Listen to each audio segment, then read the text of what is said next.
na ugwu nsọ anyị nwa gbagochi ugwu nsọ gbatuo ugwu nsọ anụ anyị nọ n'elu ya kịta anyị gbago ya gbatuo na nwanne gị nwere onwe ya Iyata ministry. Iyata ekpete otu.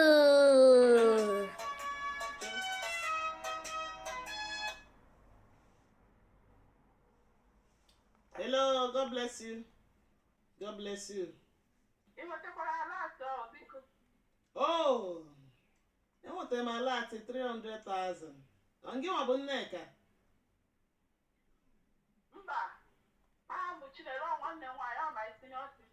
Okay, that's fine. God bless you.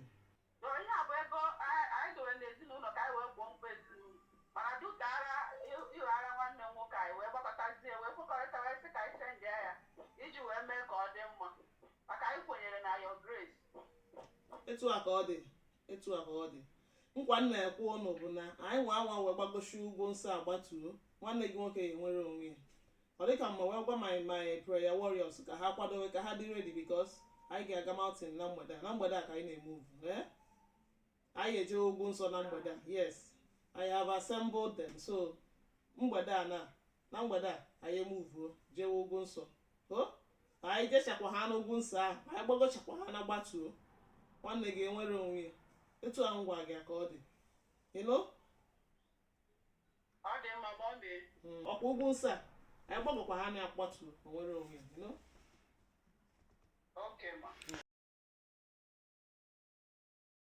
Hey! Lekwa na anya ihe aka na-ewebere eziokwu. Alert 300,000 naira. Chap na-egbu n'oge. Na gịnị ka a na-akọzi? Abagonu m this ministry must go on. Nna ya chọrọ ya ma ọ chọghị ya. Ministry a agago n'ihu. Nna even ị ga-asọpọtụ m maka ego dị.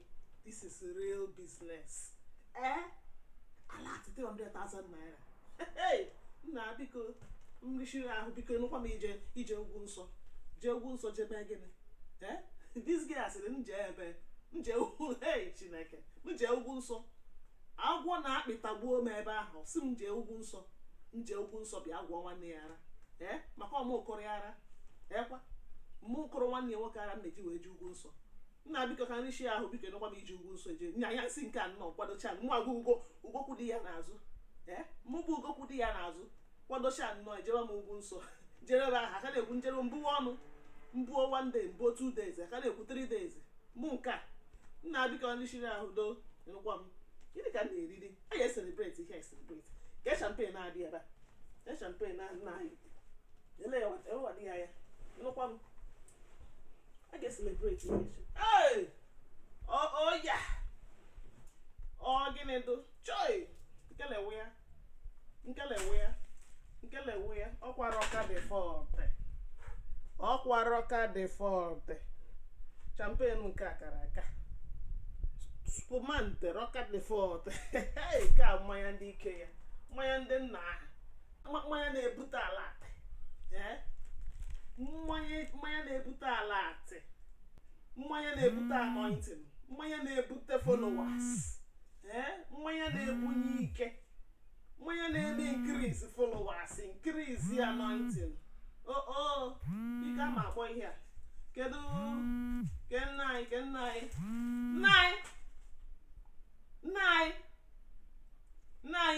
ị nọ nso akpọkwala m ihe ahụ bịa kpọọ achọrọ m ịkpọ champagne na akpọkwala m ya ị na-abịa ka m kpọọ ya biko ịnụkwa mmanya nna anyị biko alert ya awọ ihe agha jos ihe nne enidi ka celebrate gịnị ka a na-akọdo ihe biko ome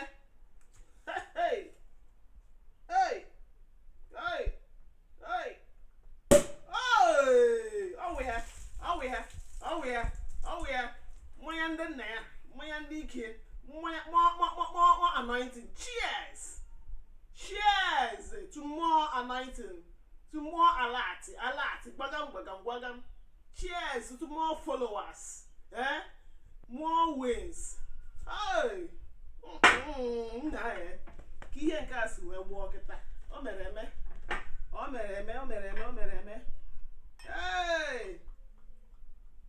ọ gịnị bụ ihe nke a ọwụ ya nna m kpụchara m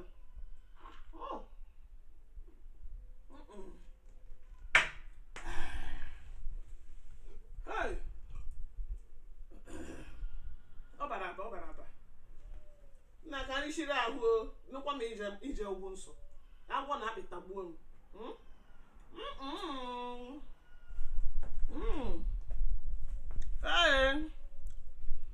agwọ na-apịtagbuo m ọ gịnị dị ihe nke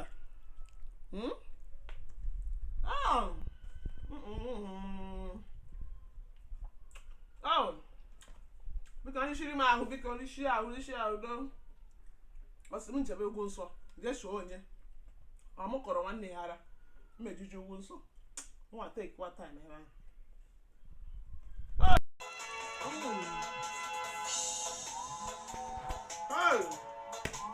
onye na-akpọdo m n'ebe m na-eme enjoy biko onye na-akpọdo m ihe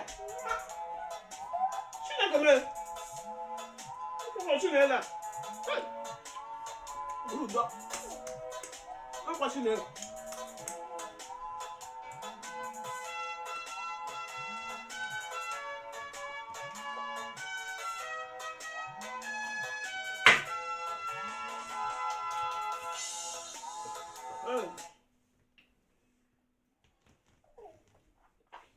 The Lord God bless you.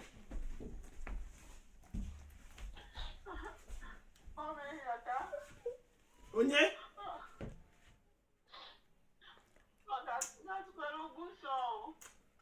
Where?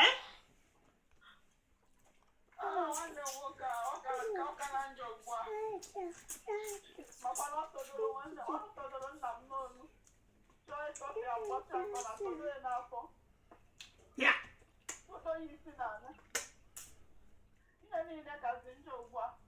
You mean you here?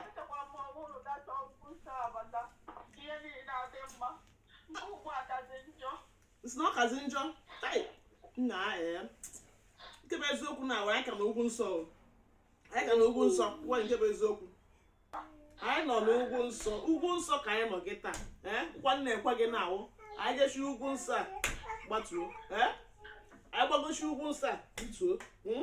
One leg okay. One on here. You know? I want to go open sir. What you? One leg okay. I want to know what I'm going man or more ministry. You know? Everything now one. I don't know Ugwu socket. Don't worry. I want Ugwu sir. I want to shy about you. Oh yeah, what over you know? Everything now one. She require from North and Pagaro. I'm going to add that way. Gone out in that tag out where I got an old name. What I are? What are you?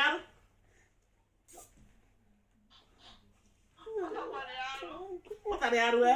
Hey! Look what she like me. I know you can come here and moment was not a yard. Eh?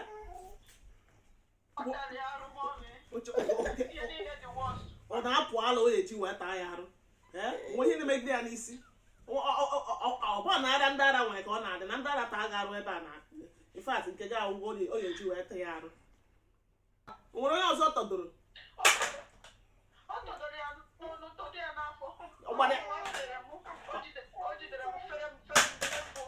Feregi fepsu ọkwọsọ ọgbagitetere osuru gị tuga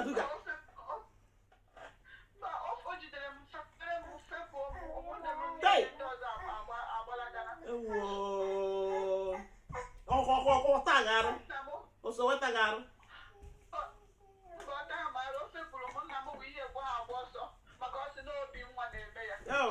yo enweghị ihe o mere ọ bụgozi na ọ bụ na naanị nna gị ka o mere ihe enweghị ihe o mere ọ ka ha na nso ụmụ mana ihe a na-ahụ na ndị ara ọ ihe a na-ahụ na ndị ara iwe n'iwe ebezina akwa ana m ekwe gị nkwa na ekweghị ugwu nsọ agbatuola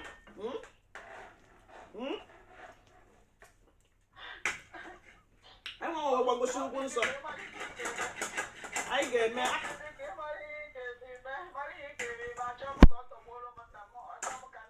ana m ekwe gị ngwa mụ na my prayer warriors ha nọ n'ugwu nsọ anyị nọ n'ugwu nsọ anyị nwa gbagochi ugwu nsọ gbatuo ugwu nsọ anụ anyị nọ n'elu ya kịta anyị gbago ya gbatuo na nwanne gị nwere onwe ya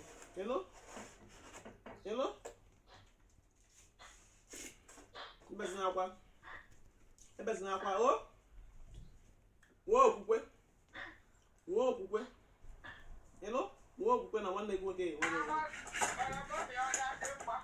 agwago gị ọ ya adị mma ya nwa wee si n'ugwu nsọ dịtụ onye a nwere onwe ya nwee okwukwe na nwanne gị nwoke nwere onwe oke ngwa gị ebezinakwa my prayer warriors na-eche m now okay m ga-agaghachi God bless you my sister ebezinakwa ka m ga join ha in prayer so anyị gbago ugwu nsọ gbatuo na nwanne gị nwere onwe ya ebezinakwa ele nwa na-ere m nso ọmụkọrọ nwanne ya ara mmeji wee jee n'ọkwanụ ije mountain agwọ na-akpịtagbuo m ebe ahụ ọ bụrụ na m na-eje mountain ebe buru m onwe m na-ekpere ụkwụ dị ya n'azụ okwe ihe ya mmadụ